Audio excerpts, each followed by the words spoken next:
Welcome to episode 178 of the Pharmacist Voice podcast. I'm the host, Kim Newlove. Dr. Alex Barker returns to the podcast today. This time, I am interviewing him. Alex was on episode 174 interviewing me about my new online course, which comes out this fall. Not done yet, still working on it. Now, today I am talking to Alex about his pharmacist career coaching business, the Happy PharmD, among other things. We'll also touch on curriculum consulting, his book and audiobook, Indispensable, Ikigai, mindset, playing Dungeons and Dragons, and more. This is going to be a great episode. If you're new to the Pharmacist Voice podcast, welcome. Again, my name is Kim Newlove, and I'm the host. I'm a pharmacist by training, but I don't work in clinical practice anymore. I made a career transition to voice actor and podcast host. Among other things, I narrate audiobooks for women pharmacist authors, provide medical narration to clients in the pharmaceutical and biotech industries, and narrate content for explainer videos and e-learning projects.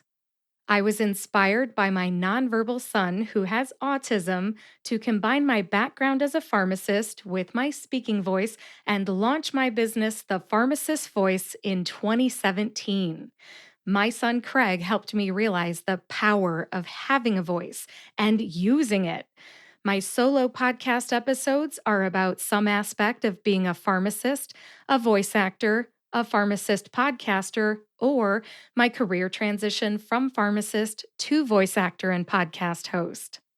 My interview shows feature a variety of people who use their voices to advocate for something, educate in some way, or entertain so that you are inspired to use your voice too. This is episode 178, and you can find the show notes on my website, thepharmacistvoice.com. Just click on the podcast tab and search for episode 178. Without further ado, here's my conversation with Dr. Alex Barker. Hi, Alex. Welcome to the Pharmacist Voice podcast, or should I say, welcome back to the Pharmacist Voice podcast. How are you? Thanks for having me back. I think if you get invited back to something, it means that you've been a good guest, right? Yes. Yes. Okay. All right. I passed the test. Finally, I feel good about that. Thanks for having me.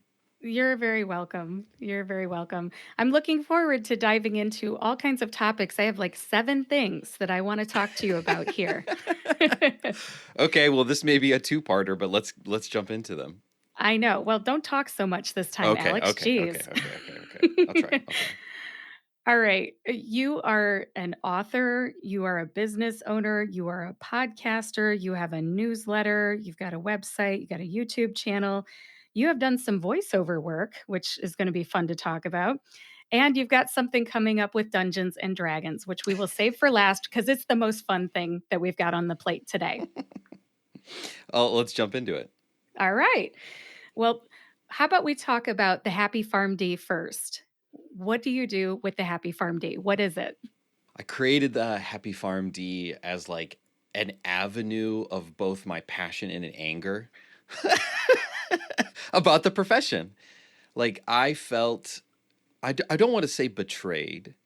I don't want to say like tricked, but I would say that I felt like I didn't fit in, like I was a square peg in a round hole.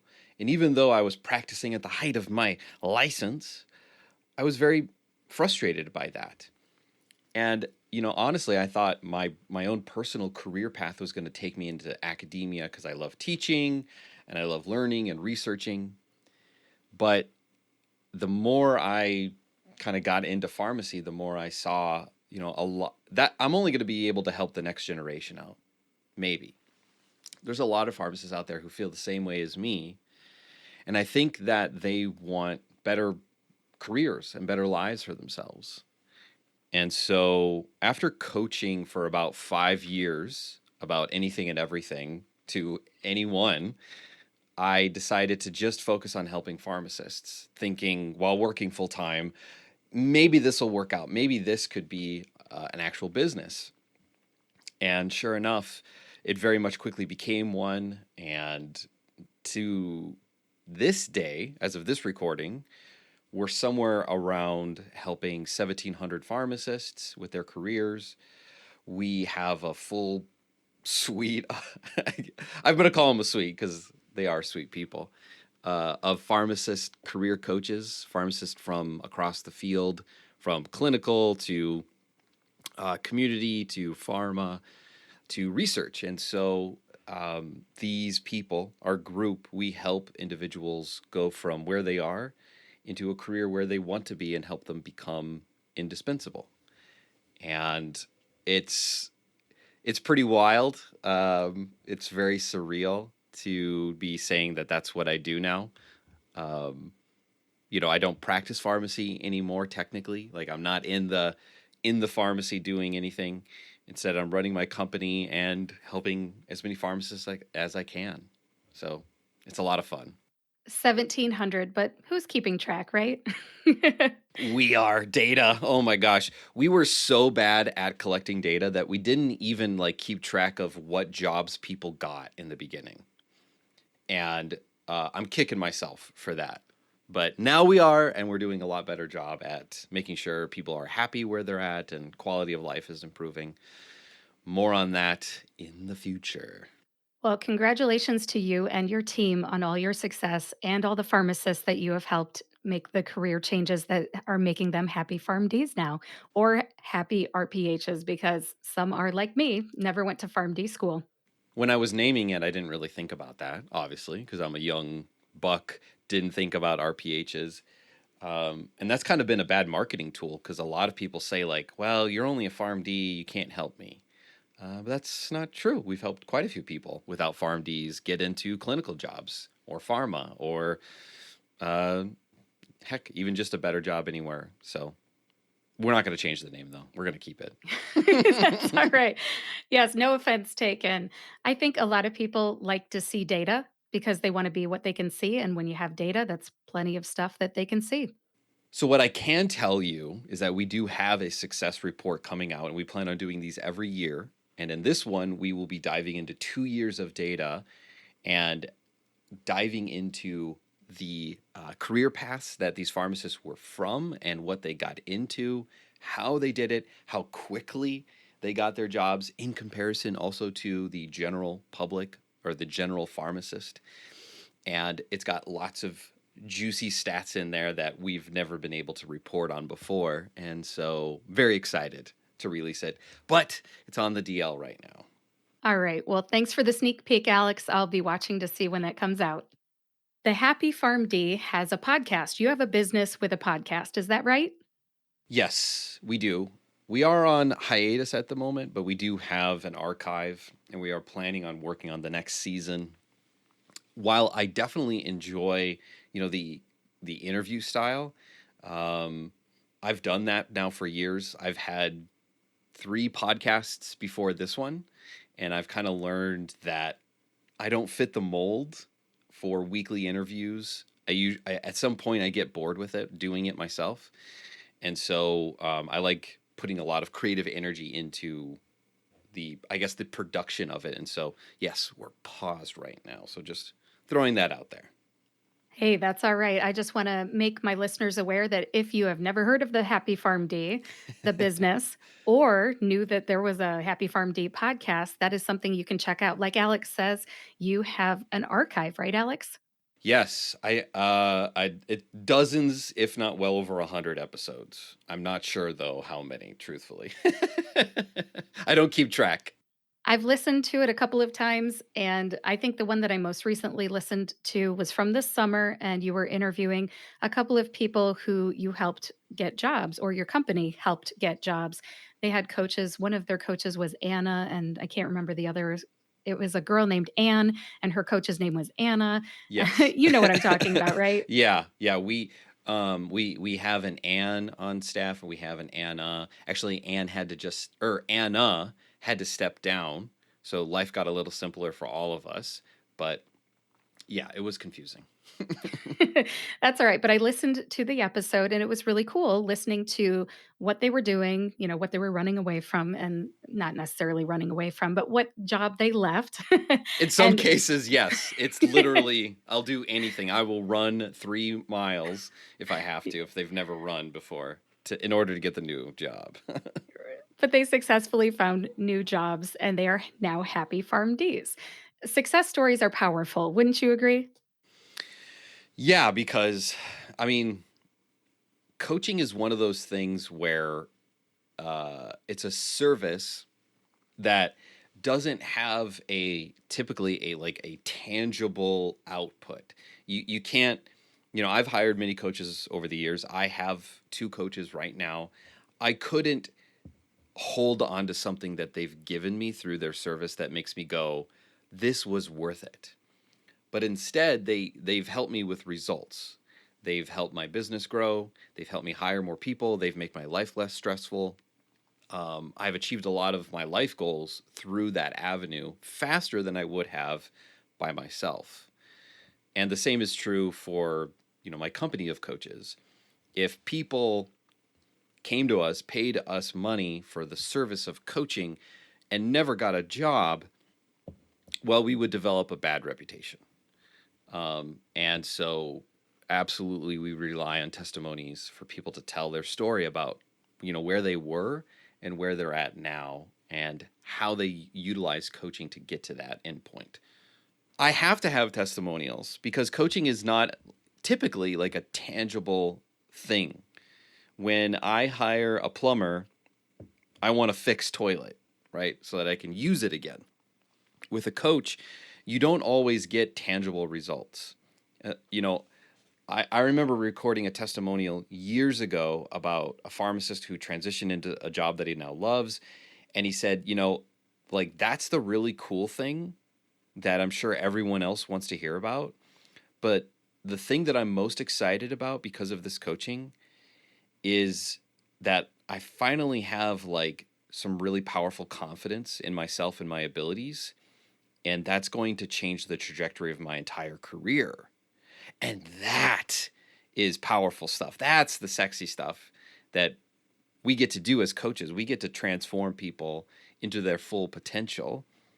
And that leads to the outcome of having a new job or a new career. That's some really cool stuff. And so we have to use success stories in order to show people what we're capable of. Well, there's always the why. What's in it for you? What's in it for them? What do you want them to do with this transformation? There's always a lot involved in, why somebody has a job. You were talking about what's in it for you. You feel confident that you can make an impact in this world. The people that you are impacting now feel comfortable with the jobs that they have, and what do you want them to do with that? You want them to just leave your presence, be snipped free and go off and be happy and know that they know how to do this. They are fine. Absolutely. In fact, we just did, you could call it a podcast episode. We just did an interview with a pharmacist who, the theme of the episode was specialty pharmacy. But the pharmacist who we interviewed wasn't even in specialty. She had moved on. She had used that last job experience to move her into a very specialized niche tech job. And the point of all of this that I was trying to say is specialty is a great field. You can do a lot of great work in specialty. But through the power of coaching, through our process, we teach people how to create indispensable careers where the next job pursues them, where they are out there learning new things and they get to go into them on their own volition versus I think what most people do when they're looking for a new job is they're kind of like this, there's this desperation, there's this frustration because the job search process isn't easy. It's not fun for most people. But when you go through our process, we don't want you to come back to us again when you have this next transition. I mean, I'm not going to say no. I wouldn't say no to helping anyone with a second transition. But if you work with us, we'll teach you really the basics, and we will really transform the way you think about your career and how you enact it out in the job market so that the next opportunity pursues you. It's kind of the beauty, I think, of really our program. We don't want to create a bunch of pharmacists that are dependent on our service. That's not how we want to operate. Well said. Thanks. Yep. You're doing it right, Alex. I love it. I love what you do. I love the testimonials on the podcast. Keep up the good work. I understand you're on a hiatus. When do you plan to come back to the podcast? That's the thing about being a CEO. You get to decide. And I haven't made that decision yet. A lot of my work is spent on being creative and strategery, as I like to say. That's how I've heard it said anyway.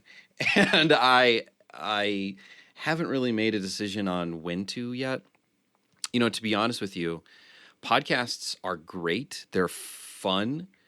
They are amazing networking tools, really, for the host and for guests, I guess. But what I've found about podcasts from a business perspective is that they're not always a really great marketing tool. And so I have not seen those results through my own podcast. And so we're kind of like trudging through the waters of how do we both create a powerful podcast with great stories and interesting topics that promotes our business versus just creating content for content's sake. Mm-hmm. So that's the big picture problem that I'm focusing on. So I don't have a hiatus deadline date. No problem. I just wanted to put that out there in case the listeners You're making should I me subscribe sweat. or not? You're making me sweat. The answer is just subscribe to the Happy PharmD podcast, and when something comes out, you'll know it, right? It'll come up on your podcast player. Or more appropriately, follow me on LinkedIn because that's where I'm the most active, and that's where we'll definitely make a big announcement when we come back. Very good. All right. Well, you mentioned the Happy PharmD newsletter, and that is also published through LinkedIn. Is that right? So LinkedIn has this new feature that allows you to subscribe to newsletters. And Kim, if you're not doing it, are you? I think I'm subscribed to yours. I will definitely, no. if not already. Do you have one is what I meant. No, I need to, though. It's on the list. Highly recommend it. So I just attended a conference where a LinkedIn representative talked about how you can embed podcasts into your newsletter. So there you go. Well, thanks, Alex. That's cool. I created one. Well, I was actually just going to create an article on LinkedIn because I didn't know if it really fit talking about it on the website. And I was like, I think a lot of people would be interested in this on LinkedIn. And it was basically like an update, like what's going on with the Happy PharmD? Where are we at as a business? And I didn't think anything of it. LinkedIn was like, you need to create a subscriber. You need to create a newsletter. And I was like, So I text my buddy, Tim Ulbrich, your financial pharmacist, name drop him. I said like, hey, I see that you've got one. What do you think? He's like, all right, you should check it out. So I post it. I don't follow up on it for like 2 weeks. And 2 weeks later, I had like 5,000 subscribers. So Congrats. You got to do it, Kim. You got to do it, Kim. I didn't do anything. Okay. LinkedIn promotes it for you. So if you go to the website, www.linkedin.com, you look up Alex Barker, spells just how it sounds, and on my page, I invite you to connect with me, and there will be like a subscriber thing in the featured. You can just click on that, and that's how you subscribe to it. And I talk about, I just wrote an article about I hate coaching, or I hate coaches. I did read that one. Yes. Do you feel better? That was a rather cathartic newsletter. Yeah, there's a lot of things that frustrate me about what coaches or people who say they're coaches do in our industry. And just like with any industry that's not heavily regulated, there's going to be people who abuse, the system and call themselves coaches. And that's totally fine. I didn't even get to talk about things like people who take our program and then they go off and create their own coaching program.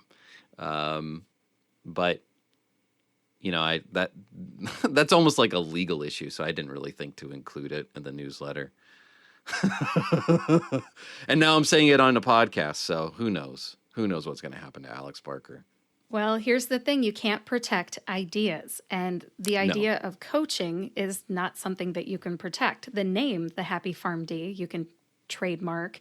You can copyright your materials. You have online learning, right? Don't Yeah. you? Yeah. For Yeah. the Happy PharmD? You Yeah, can and copyright that. yeah, and because of the copycats, we have now taken some pretty harsh new rules in our contracts and the copyrights and all of that. Because actually, that was one of my very first big mistakes in starting my business. Was I trusted the wrong person, showed them everything, showed them my big brain ideas, showed them my content, my contracts, my coaching systems, and about 3 months in, this person just said, I don't think I'm going to work with you anymore.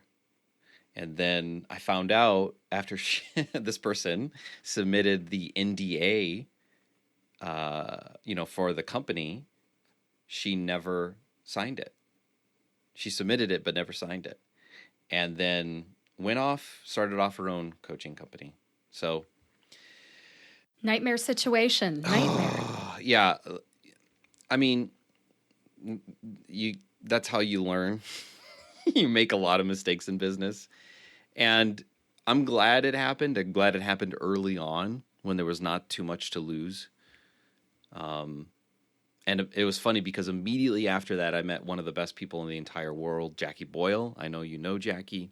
Mm-hmm. She's our lead coach at the Happy PharmD. So she runs our coaching program.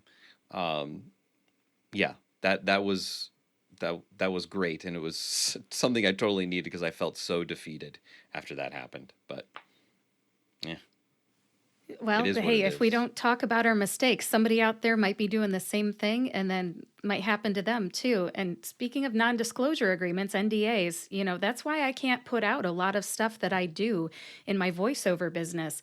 Internal corporate narration is not to be shared. Right. I would imagine that you struggle with even getting like a sizzle reel, right? Yes, Yeah. exactly. Yeah, nobody wants their internal stuff broadcast Yeah. literally on my website. So, yeah. I do what I can. And so, podcasting is, you were talking about marketing, using a podcast for marketing. Unfortunately, it's one of the only things I have because a lot of the stuff that I do is not for public broadcast. You cannot put it on a Mm. website. You can put logos for companies on your website, but even I struggle to do that because my attorneys said that that's intellectual property that's owned by a different company. So you have to be careful with legal stuff. Totally. Yes. And it's probably best to take things slow, right? Get your NDAs in order, talk to a lawyer before you jump into something. But I also, even though I've made mistakes, I would say I lean more on trusting people than relying on the legal stuff. But that's usually because of the quality of people that I surround myself with. I've I've learned the hard way, there's some people out there in the world that are real stinkers. And the weird thing about that is you can be really successful in this world and be a huge, you know what, just a real jerk, and people still are killing it. So it makes me feel confident for people like you and me, Kim, because we actually care. You know, we actually care about people, and we want to help other people. And that just makes me feel like, okay, I'm a I'm a good leader. I'm a good worker. This is going to work out in the end, even if sometimes it feels like the world is crashing around you. I appreciate your optimism, and I'm sorry I got you off track talking about how cathartic your article on coaches was. Alex has a LinkedIn newsletter.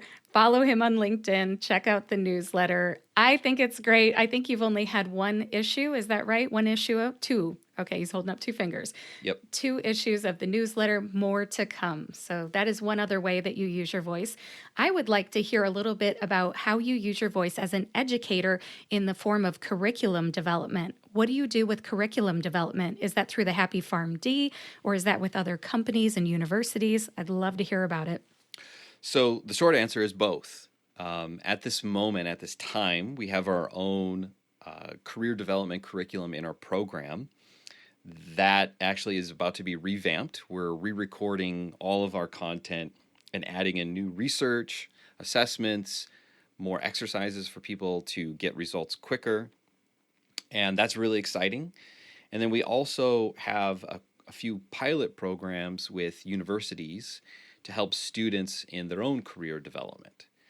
Um, Doing that has made us refine the material a lot more because academics, they're all about objectives. If Jackie's listening to this now, she's like probably laughing because I don't hate her, but I hate the obsession of objectives when you teach something. But academics require it, and so we've very much refined that process, and I really enjoy it. When I was a resident, used to work in the university, and I got to teach one class about acne meds, and I had so much fun talking about, drugs I didn't really care about. I actually used to have like debilitating acne as a kid. And so, like, all of these meds were just like, they brought up painful emotions of high school because it's like debilitating acne is the worst. And I just remember a moment standing in front of like 100 students and thinking, wow, this is what I want to be doing for the rest of my life. That Yeah, was bit by the bug. yeah, that was a powerful moment for me. And the cool part about that class, you can leave this. I don't care if you put this in or not, but I created this little skit between a pharmacist and like a swooning in love acne teenager, and I picked out two students to play this out, and the student that played the patient with this acne had this gigantic, overwhelming crush on the pharmacist. Oh my gosh, so much fun get to see both of them squirm because like the pharmacist was trying to educate the student about like acne meds, and the kid just like, oh, so what are you doing after your work shift today? He's like 18 or whatever. He's trying to hit on this adult woman. It's fantastic. It was so funny. Awesome. I would enjoy that back in college. I don't know if I would have appreciated it quite as much, but yeah, nowadays I would have jumped at that after going through improv class and all that stuff. Because when you're uncomfortable, you grow, and Oh you yeah. learn. Oh yeah. And sometimes when you read those scripts, it gives you the words that you're actually going to say when you are the practicing pharmacist and you are dealing with a patient who has a terrible case of acne. A lot of fun. Class enjoyed it. I would do it again in a heartbeat. Awesome. Maybe not about acne drugs. I think I'd rather pick career development topics. Like that's a lot more fun. Hmm. Well, that's cool, though, that you recognized something that you're good at and that you like to do and that you can get paid for. I think that's all part of that Ikigai exercise, right? Or Ikigai, however you pronounce it. Ikigai, yeah. Yeah, if you haven't heard, it's a concept that we base a lot of our beginning phase of career coaching and development. It means a reason for being. I talk about this in my book, Indispensable.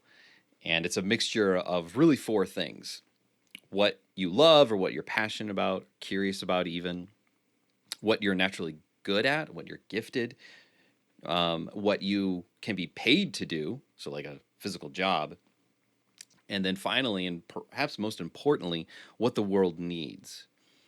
So the world needs pharmacists, right? And you could be paid to be a pharmacist, but that's a job. That isn't an indispensable career. You can go out and go anywhere and get that kind of job. But an ikigai kind of job is one where you're learning constantly, where you are enjoying the work environment because the work itself is naturally gratifying, satisfying. And when you're done at the end of the day, you go, okay, I accomplished something and I feel good about it. And I'm excited for the next day. Of course, there's challenges. Of course, there's workplaces where there's some, at times, toxic work environments where people are working too hard. But at the core of it, when you have an ikigai kind of career, it isn't hard for you to find another job at a different company where people are treated better. So thanks for bringing it up. That's kind of like a little, that's a tidbit of HPD knowledge. I'm surprised you know. Actually, I can't remember where I heard about it. I might have actually been in improv class because I remember talking to a friend of mine Mm. who's in the pharmaceutical industry, and he was talking about the Ikigai or the Ikigai. Have you ever heard of this, Kim? And I remember sitting there talking about it, and I don't remember why we even talked about it, but I'm glad you talked about it now. It gives your possible clients that are listening to this a little taste of what's in the Happy PharmD curriculum. But I got to tell you, I used that concept to help my husband develop his resume, his LinkedIn profile when he lost his job unexpectedly at the very beginning of the pandemic. And he really fought me on it. So he said, "This is not how it works." He's a mechanical engineer. Everything's very by Oh, the book, very matchy matchy. ooh. Like, I am a mechanical engineer, therefore my next job has to say mechanical engineer in the title. And yes, that's what my husband sounds like. It's an exact interpretation. No, I'm just kidding. But I said, "No, honey, you're 45 years old at the time." I said, wouldn't you rather figure out what you're good at, what you like, what you want to get paid for, and all that good stuff, and think about what you value too. Monday through Mm. Friday, no weekends, no holidays, no travel. That's what you would prefer at the age of 45, right? So once you basically think about what does the job look like that I want, you'll recognize it when you see it, whether the title is mechanical engineer or not. So Yeah. it's big coincidence, Alex. It's a coincidence that we're talking about this. But it works Well, for mechanical engineers too. there's a lot of wisdom in that. So many people, they're looking for anything and everything, right? Or they think or hope that the next job they're applying to will be that. When most people don't just slow down and think about what they really want. I had a mentor a long time ago tell me to speed up, you have to slow down. And it sounds very paradoxical because our world, especially American society, it's go, go, go, fast, fast, fast results. You want a new job? Go on Indeed, apply to 100, right? Move quickly. But the thing is, if you slow down, if you really think and consider and strategize what it is that you really want, you can move so much faster. So, I mean, don't leave us hanging. Did your husband get a job he actually enjoys? Well, this is a great story, and I think that a lot of your clients will resemble the remark I'm about to make. My Mm, husband ended up working for Amazon as an mm, operations manager. Now, as a mechanical engineer, he had manufactured stuff, so he was on the manufacturing side of things. He was in the solar industry for 12 and a half years. Before that, he worked in cookware. Before that, he designed the convertible top for the Corvette. He's been in automotive, consumer products, mm. green energy, all kinds of stuff, right? Cool. Lots of cool different skill sets. And did he get a job doing something he loves? No, but he got to get experience on the operations side of things. We developed a tagline for him, and it is I develop talent, lead teams, solve problems, and improve processes. Who needs a guy like that? Amazon. So Yeah. he went to Amazon, learned the operations side of things because all these recruiters were saying the only thing that's really missing from your leadership development is the operations management side of things. He got this job, learned a lot from it, but then he got recruited Mm. from by a different company, Of a course he did. plastics company. Yes, because he had manufacturing experience and operations experience. And now he works as the director of operations at a small plastics company. Mm. And it's kind of ironic because I used to say he was saving the environment, being in green energy with the solar energy place, and Yeah, now not so he's much. trashing the environment with the Not so much plastics. anymore. Yeah, yeah. But anyways, I'm sure that a lot of your people that you coach come back and tell you, I got this job, I learned from it, and then I got recruited to do this other thing. And that was my husband's story. And now he's had some other opportunities knock on his door, but he's like, no, I'm happy where I'm Mm. at because he recognizes that he is happy. Yeah, people think of careers like as point A to point B, right? And it's a straight line, but it's never that. It's up, down, left, right, backwards, forwards. It's all over the place. And some people hope and wish that the next job will be their forever job. But it's rarely the case in today's market. People move on quickly. Mm-hmm. And you have to, part of our process is kind of opening people's perspectives to say, okay, this next job may not be the world's perfect job. In fact, it won't be, because there's no such thing. But it could be a job that leads you to another great opportunity, and it probably will be if you take it. So I'm not surprised by that. That was the story of the woman that I mentioned earlier that transitioned from retail, home infusion, and then specialty, and then now she's in tech. So yeah, you can check that out on my page as well. On LinkedIn, sorry.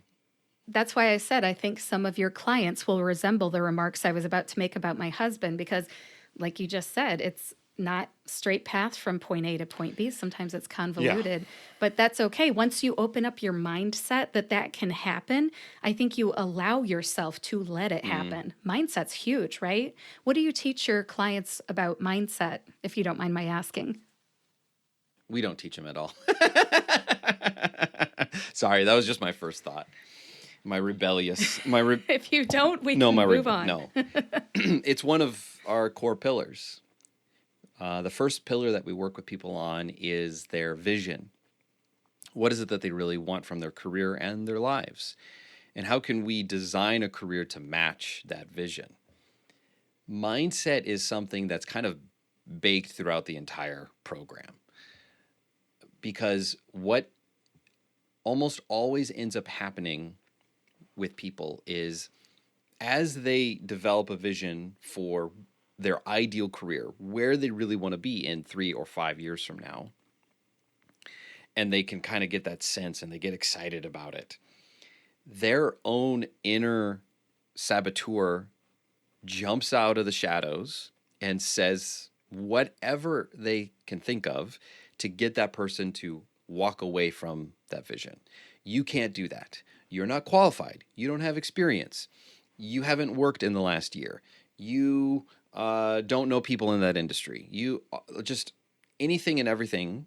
That inner saboteur comes out and says these lies that stops people from even sometimes taking actions within our program. We have we've actually kind of figured out the system, like step by step, week by week. What are the things that you should be doing in order to start getting interviews and a job offer?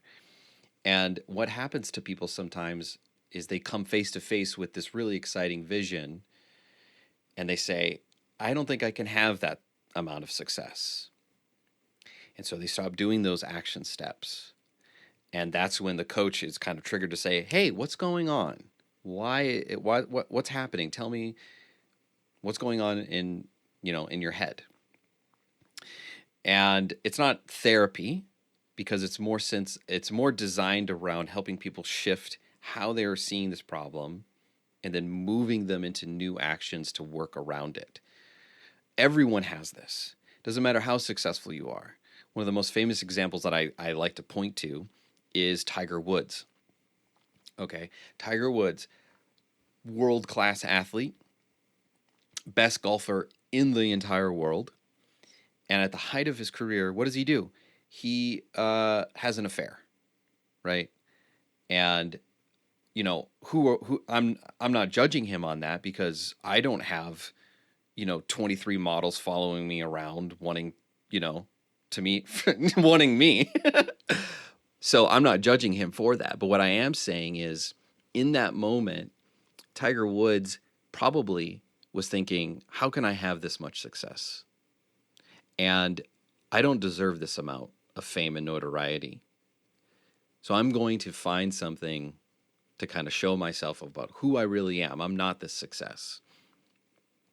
Bill Clinton does it in his second term with Monica Lewinsky. Plenty of athletes all over the world kind of follow this pattern of having an insane amount of success and then having something happen in their personal lives that brings them back down. And that is those are the famous examples, but on a practical level, you and I do things on a daily basis to remind ourselves we we are terrified of success, and it makes us uncomfortable. And we tell ourselves lies, negative thoughts that keep us in a pattern of comfortability. You said it yourself.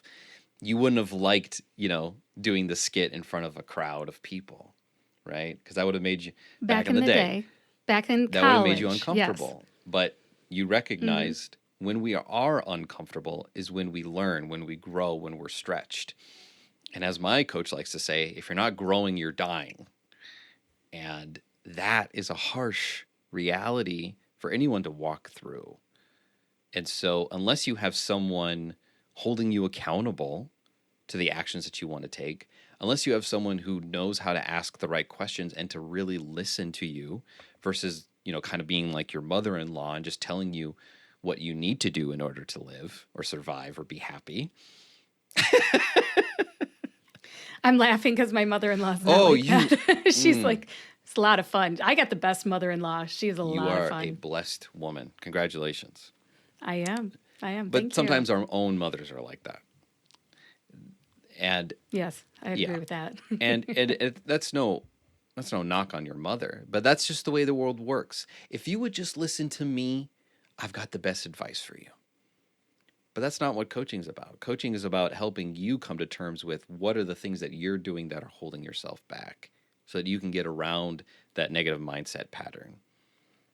And what's really crazy, Kim, is that this I'm not qualified mindset is pervasive throughout all of pharmacy. It's like baked into our education, and it's baked into our residencies, and it's baked into our jobs. I can't do that. If there's one thing that I could change about our profession, it would be getting rid of that conjunction and saying, I can try. I can take a risk. I can grow. I can do this. I can try. And even if I do fail, so be it. I can go do something else. Yeah, people don't want to start because they're afraid of failing. And you have to, failure's part of the recipe. You have to. It sucks, yes. But that's part of the mindset shift. I know it sucks bad, Woo. but it's part of the mindset shift. You have to go into a new thing knowing that it may not be perfect, but if you keep trying, something good will come out of it. You just have to stay with it. Success is not immediate. We've got to get away from immediate gratification. If I'm honest about my story, from 2012 to 2017, I was struggling with that. I still struggle it to some extent, but I kept trying to create new things that I thought would be my new career direction. And I would do them for like 6, 8, 12 months maybe. And they wouldn't get some result that I wanted. And so I came up with a new idea and a new thing. That's why sometimes when I'm on like business podcasts, I talk about all the different things I've done, from selling stickers and baby strollers on Amazon and Etsy. I was a part of a vending franchise. I had a marketing company for a while. I've been a coach all during these years, but they all failed. And it was because I was afraid of really committing myself to an endeavor and giving it everything that I had. Because what if I do fail? And that was the thing that was different about the Happy PharmD in 2017. I said, I'm going to do this for 18 months. And if it doesn't reach XYZ goals, then I will give up. And I'll go do something else. But I will at least know Alex Barker tried something and he gave it everything he had. And that's the way probably to live life that I'd like to live anyway. Not under fear, but under passion and vision. But I'm still struggling. You're a good example, though, of what happens when you do stay with something, because you've been with the Happy PharmD. You started it in 2018, 17. right? And 2017. And 5 years later, around 5 years later, you're still with it. You and I launched our companies around the same time, but I don't think our paths crossed until 2019-ish. Yeah. Yeah. Well, it goes to show what, living with uncomfortability can do for you. Because there's days last year, I won't get into all the details, but there was days last year in 2021 where I was like, just give me a job where I just have to count pills. Like this is too much. It's very stressful. But there's days like today where I'm like, hey, I'm a really happy boy. I'm talking to Kim. I'm having fun on a podcast. I'm living my dream. But it's a journey, right? Journey before destination. Yes. Yes. Well, I'm happy that you're sharing your journey with me and my Yeah. audience. And I want to dig into some of these other topics. Like you wrote a book, you mentioned it earlier.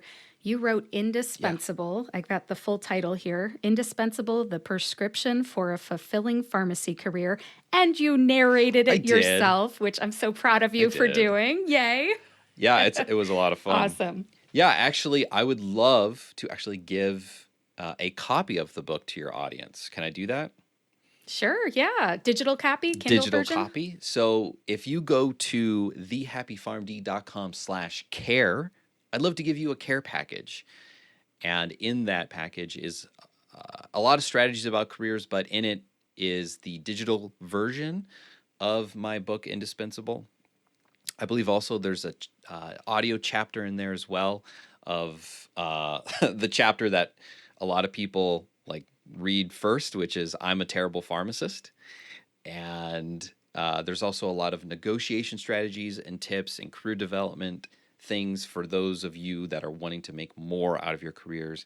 So I'd love to give that to you because, you know, not everyone is caring for pharmacists because we're caring for everyone else. And I I wish I would have had someone tell me some of the harsh realities about our profession, about what we deal with and how we can actually make something of our careers. So go to thehappypharmd.com/care. I'm 100% certain that that's right. Very good. You might have given that link out a couple of times, Yeah, right? yeah, just twice, just twice. I'm not trying to be too pushy. I mean, I've been talking a while, you know. Well, thank you. I appreciate that free gift. And I have read the book. I actually put a review on Amazon.com if you want to read my review. I think I did a review of the audiobook Ooh, version. thank you. But yeah, it was Thank you so great. much. I You're appreciate that. welcome. You're welcome. It was a very good, well done book. And I like the emotion that you put into your narration. It's a lot like what you're doing now. You're gifted. I don't know if you know that. You have a gift. Not everybody can sound narrating printed text the same way that they do when they're talking just off the cuff in a conversation like you are right now. So I give you mad Oh, props, sir. thank you. Very nice Thank you. I job. appreciate that. You're welcome. Any other books that you've narrated or any other books that you've written? I have written some other books. They're smaller. There is a negotiation guidebook that I put a lot of effort and energy to that's on our website, but no audio narrations, not yet. We're actually working on another book. Can't talk about it yet. Okay. I don't know if we'll narrate it because it's a lot more informational than it is that it would be interesting for an audio format. So I don't know yet if it's I have to say it's a little bit more textbooky than it is something interesting like my book Indispensable. Well, I'll tell you, you reach a broader audience with audio, I of course. And know. some people choose I between know. audio and not buying at all because some people are just not going to have time to sit You, down and read. So I'm in that I'm going to encourage you to do the I'm in that audiobook. camp. I haven't bought a single hardcover book in years because I'm on Audible. We'll see what happens. Tony Guerra once told me that he's what he calls an audiobook whale. He has so many that I don't know if he's got 10,000 titles or something. He said it on my podcast back in June. I was doing the Pharmacist Dad series, and he called himself an audiobook whale. Like he reads so much that he's like a big fish. You know what I He mean? does have a lot of books. I'd never Yes. heard that term. Yeah, but he also consumes Oh, a that's lot what of he meant. audiobooks too. Yeah, yes. Yep. I can see how you would take it that way, though, because he has Yeah, written he like a has. dozen He's or so well books. over a dozen, I'd imagine. Yeah, there's something to be said about consumption. I used to do that a lot early on, and then I found myself like always distracted. So I had to I had to stop reading so many nonfiction, business books in particular, because it distracted me from getting important work done. Well, if you need a if you need a fiction title, that would be great. Project Hail Mary by Andy Weir. Oh, Amazing. He wrote The yeah. I Martian. read The Martian. Well, I listened to The Martian. See, you listened. So you got to make that audiobook, Alex. But yes, Project Hail Mary, same author, Andy Weir, Weir. Weir. Amazing. Amazing. If you're as big of a nerd as I am about books, you're going to walk around your house making inside comments about the book with your wife. Hopefully she'll read it too. No but way. My husband No and way. we both read it. No? No. Oh my gosh. We talk about stuff from that book all the time. My wife so enjoys funny. fluff. She's like Hallmark Channel, love stories, Pride and Prejudice. She just eats that stuff up. It's because I'm such a bad husband that she's like, I gotta have some hope that he'll eventually turn nice. Okay. All right. This conversation's awesome, but I'm going to pivot a little bit because I want to try to get towards the end because I want to talk about Dungeons and Dragons at the very end. But first, a long time ago, more than 2.5 years ago, you were on Mike Kelzer's podcast for, I think, the first time. I think you've been on twice since. You were talking about how you did some voiceover work. I was just curious. Can you talk about that? Well, I've been told before that I have a voice for radio and a face as well. And so I thought maybe I'll give this a shot. Maybe I'll try out voice work. And I started like most people. I went to some of the popular websites where they have gigs. And over like maybe a span of like a year and a half before I met you, I probably made a few $100. I'm probably underestimating that, but I would do random things. Like I did this infomercial for like a Chinese conference. That was super weird. But I did those kinds of things. And the most fun though that I got to have was doing free voiceover work for like video games that I'm sure, never got published. But that was the most fun because I'm a video game nerd, and so it's kind of like, not like I'm a movie star, but like, I contributed to that, that was a lot of fun. But that was honestly something that distracted me from doing the Happy PharmD. And I think there will come a day again where I will return to it.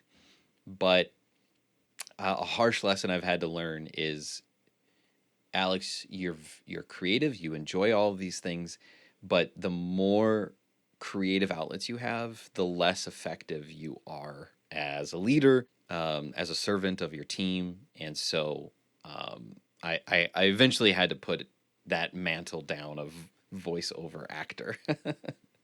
Hey, no judgment. If you ever return to it and you need some connections, just hit me up. Maybe when I retire when I'm like 75. So I'm going to put that in my back pocket. You know who actually you need to talk to is my wife, because my wife has a beautiful voice. She's been told many times you need to narrate. She needs like a kick in the pants though, because she I wouldn't say that she's like entrepreneurial driven like I am.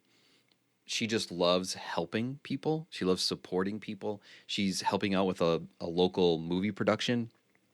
She's behind the scenes. She actually has a part in the movie as well. Yeah, I know. Is it a Hallmark movie? No, it's post-apocalyptic. Yeah, it's like totally not her jam at all. But she would really be. I've told her so many times, Megan, if you would just do this, you would be so much more successful than I am. Like I have to push and scratch and like try to get ahead, but like people just bend over backwards to help my wife. It's amazing to see it happen in real time where they're like, oh yeah, I'll do anything. Yeah, I'll help you out. I'm like, no one wants to help Alex out. That's why I married her, so that she would help me out. I tricked her. You're a team. You're a team. Yeah, you tricked her. I tricked her very, Very harsh treatment. All right. Well, hey, if she ever wants to give me a call, we can set up a chat, no problem. Alex, let's wrap this up with a little conversation about a passion project of yours. You are forming a Dungeons and Dragons group. I'd love to hear about this. What's going on? I think it's interesting that you want to include that because it's really more of like a side project. It's It is entertainment. entertainment. So yeah, Yes. I'm a nerd. I'll admit that. But at least I didn't play Dungeons and Dragons until I was 32. Okay, so putting that out there, I'm not that huge of a nerd. But it's a fun game. Kim, you're a fan of improv. It's basically improv and fantasy. I mean, that's all it really is. With a lot of rules. Okay, there's actually quite a bit of rules, but it's a lot of fun, and I've gotten to play it over the years with really great friends. Actually, one of my team members plays with me occasionally, and a big picture passion of mine is to change the way the public sees pharmacists. If you think about famous pharmacists, there's not many. There's like the guy who invented Dr. Pepper and then maybe a few others. Ned Flanders on The Simpsons. Yeah, but people don't think of him as pharmacist. They think of him as the weird I know. Christian, do-gooder, goody two-shoes guy. Yeah, But yeah, that's yes, true. I totally forgot actually that he was a pharmacist. But like, even then, that's the image maybe. We don't have a really good public image. People trust us. I will admit to that truth. We're one of the most trusted professions. But people don't think what we do is cool. We're not. You know what's really not cool? Crime scene investigation. That's a boring job. It is not fun. I know people in that industry, and they say, yeah, sometimes it gets interesting, but most of the time it is lame and slow and boring. But you know what isn't? CSI, the TV show. That's insanely entertaining. I don't like it, but millions do because there's CSI Miami and New York and all these other shows that spun off from this really boring industry. Why can't that be true for pharmacy? Why can't we have shows about us? Some people think what we do is boring, but it doesn't have to be. It can be interesting. And so this passion of mine has led me to want to create entertainment, both media, games, and this weird Dungeons and Dragons idea that I have that will be about pharmacists battling the opioid epidemic. I'm very excited about it, and so I'm putting together a team of adventurers that are pharmacists that will be playing pharmacists just with some magical powers. So that is the idea.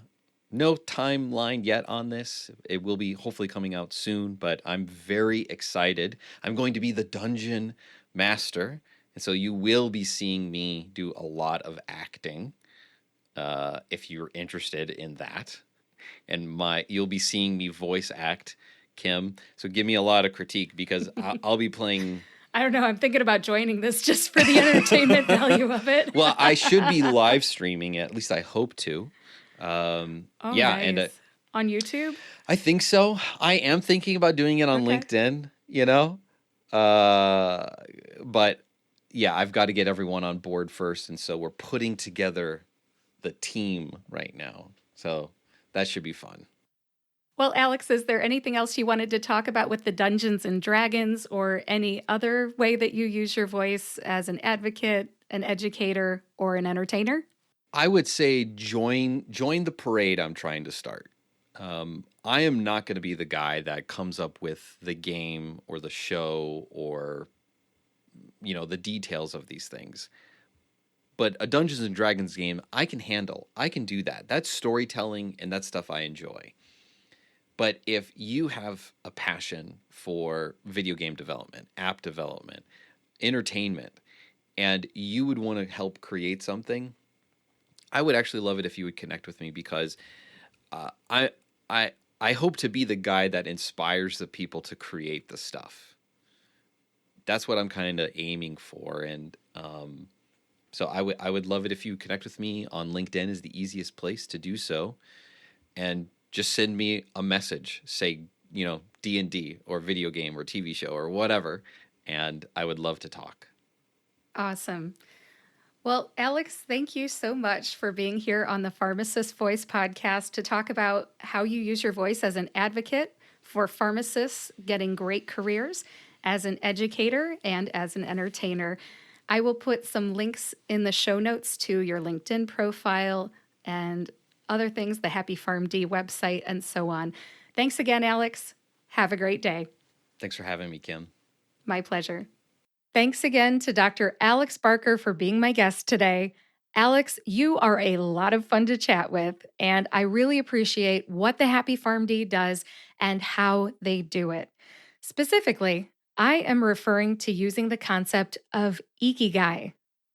Ever since Alex and I recorded this podcast interview a couple of weeks ago, I have been racking my brain trying to come up with where I heard the term Ikigai first. Have you ever had one of those things that you're thinking about and you can't remember this one thing? And it's just really important to you personally, not to the universe, but to you personally, that this one detail gets recalled correctly? That is how I've been feeling ever since Alex asked me on the podcast. That's very insightful, Kim. Where'd you come up with that? How did you hear about Ikigai? Well, hopefully you can relate to what I've been going through. I would like to give credit where credit is due. So, over the past 2 weeks, I've been asking myself, did I hear about Ikigai from my friend Vince in improv class? That's what I remember for some reason. I remember having a really good conversation with my friend Vince about Ikigai. But then I thought, no, I took improv class in March of 2020. I read Alex's book back in the summer of 2019. I already knew about Ikigai. So it wasn't Vince. Then I thought, well, did I hear about it from Alex and his book? I went back and I read a few passages that mention Ikigai in Alex's book, Indispensable.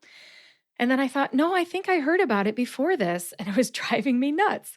So then I thought about this book by Julie Morgenstern called Shed. I think it's shed your stuff, change your life type of thing. I'll put a link to it in the show notes. But then as I was looking through the index, there's no mention of Ikigai. There's a lot of similar principles to Ikigai, uncovering your theme for life if you're looking for a book that addresses that. So it wasn't Vince, it wasn't Alex, it wasn't Julie Morgenstern's Shed book. Where did I hear this? Where did I first hear about Ikigai? Well, Alex, I'm not trying to steal your thunder here, but it finally occurred to me where I heard about Ikigai first. It was Dr. Aaron L. Albert. And get this, I have the date that I first heard about it.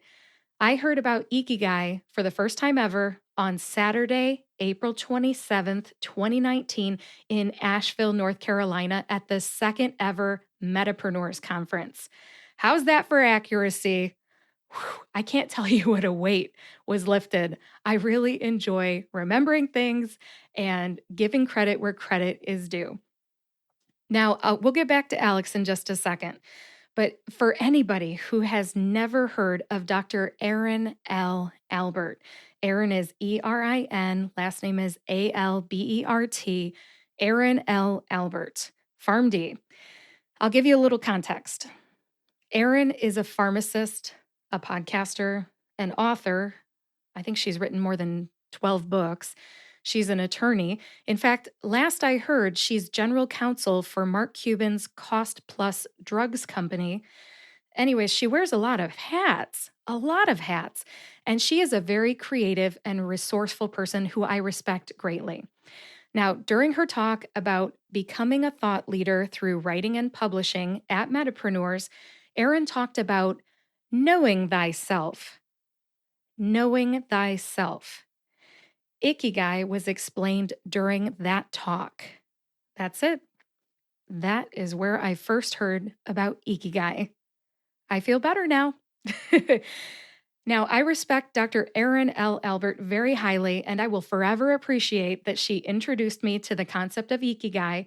But along the same lines, the way that Alex Barker uses the Ikigai principle in his book Indispensable And his career coaching business, the Happy PharmD, deserves a lot of praise. As you could tell from the story about how my husband Nathan rebranded himself after more than 20 years in manufacturing engineering, he was eventually recruited from an operations leadership role at Amazon, one of the top global companies on the planet, to be the director of operations in a completely different industry. Let me tell you what he didn't do. He didn't just match his title of mechanical engineer to a mechanical engineering role on a job search website. No, he didn't find a new role in manufacturing engineering, which was his comfort zone for more than 20 years. No, he applied to Amazon and they hired him because he develops talent, leads teams, solves problems, and improves processes. That's his brand. While at Amazon, he gained experience as an operations leader. Then he got recruited by a company to serve a completely different operations leadership role because he put his Ikigai front and center, and someone who needed what he offered him a job. He put the inner work in. He did the inner work and he figured out what he loves to do, what he's good at, what the world needs, and what he can get paid to do. And might I add, he added in what he values. My husband likes to work 9 to 5, Monday through Friday, no weekends, no holidays, and very little travel so that he can spend as much time with us, his family, as possible. I love what he did. Doing the inner work works, even outside of the profession of pharmacy. My husband is a mechanical engineer by trade. It worked for him. Doing the inner work worked for him, and I sincerely believe that it can work for you. If you are a pharmacist who is unhappy in their career, reach out to the Happy PharmD today and get career coaching that will help you do the inner work so that you can become an indispensable pharmacist. Now, if you need more information, follow Alex on LinkedIn and read the Happy PharmD's first annual success report in fall 2022. I may have heard about the concept of Ikigai from Aaron Albert, but I believe in what Alex is doing with it. And just a real quick side note, because I'm sure you can hear my passion, I am not being compensated in any way for my praise for the Happy PharmD. I just really believe in what Alex is doing. All right, that's all I've got for today. Now let's wrap this up. Thank you for listening to episode 178 of the Pharmacist Voice podcast.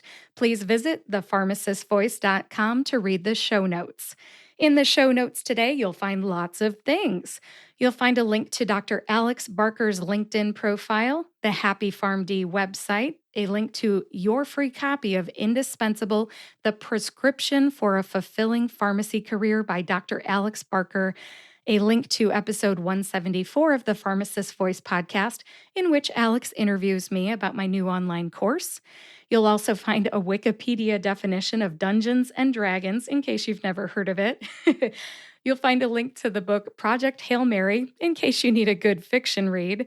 And you'll also find a link to a nonfiction book by Julie Morgenstern that you might like. It's the Shed book that I mentioned.